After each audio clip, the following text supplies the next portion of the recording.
என்று அந்த கைகளை பிடித்து அவன் கண்களிலே ஒத்திக்கொள் என்று சொன்னால் இதுதான் செய்தி.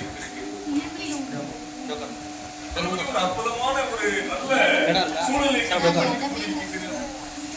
தன்னார்வம் என்பது சகிப்புத்தன்மை. நீ செய்கின்ற பணி மிக மிக உயர்ந்த பணி, மிக மிக உயர்ந்த பணி. ஒருபட்ட ஒரு மருத்துவமனை செய்திருந்தேன். அங்குள்ள செவிலியர் சொன்னார், ஐயா அந்த முதிர்வினை வாழ்த்தினார். அம்மா நீங்க இந்த வாழ்த்தோட வேற என்ன வேணும்? அம்மா சொல்லும்போது எனக்கே உடம்பா சிரித்து ஆக எனக்கு வருகின்ற பொழுது அந்த பெரியவர்கள் கொரோனா காலமா இருக்கட்டும், எந்த பிள்ளைங்க தொடமாட்டா பயந்து ஓடிடுறான். கொரோனாவோட அவன் அங்க நிற்கிறான். தாய்த போற மாட்டேன். செவிலியின் தங்கங்களே, நீங்கள் அல்லவா உட்கார்ந்து தொங்கு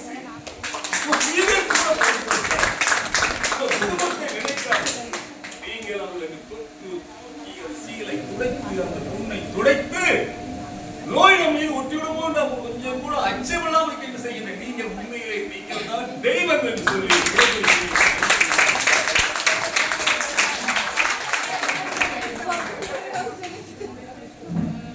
எவ்வளவு சொன்னாலும் இதை போலதான் அருமையான கருத்துக்களை இன்னும் இதை விட யாரும் சொல்ல மாட்டாங்க.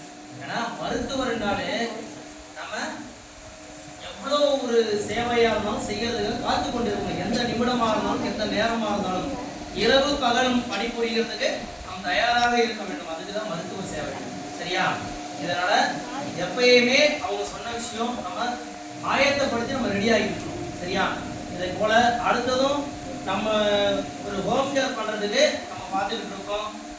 அப்பா அம்மா இல்லாத பிள்ளைங்களுக்கு நம்ம படிக்கிறதுக்கு தேவையான சேவை செய்யறதுக்கும் சிலவர் நான் கேட்டுட்டு இருக்கேன். ஐயா கிட்டே சொல்லியிருக்கேன். இதை சார்ந்து நமக்கு அவங்க உதவி தொகையும் ஊக்கத்தொகையும் கொடுக்கறதுக்கு ரெடியா இருக்கிறாங்க. சரிங்களா? நான் இன்னும் இதை சார்ந்து நிறைய பேர் பேசிக்கிட்டு இருக்கேன். இந்த இவ்வளவு வருடம் நம்மளுடைய காலேஜ்ல வந்து ட்ரைனிங் போல, ஆனா இந்த வருடம் போயிட்டு இருக்கீங்க. சரியா?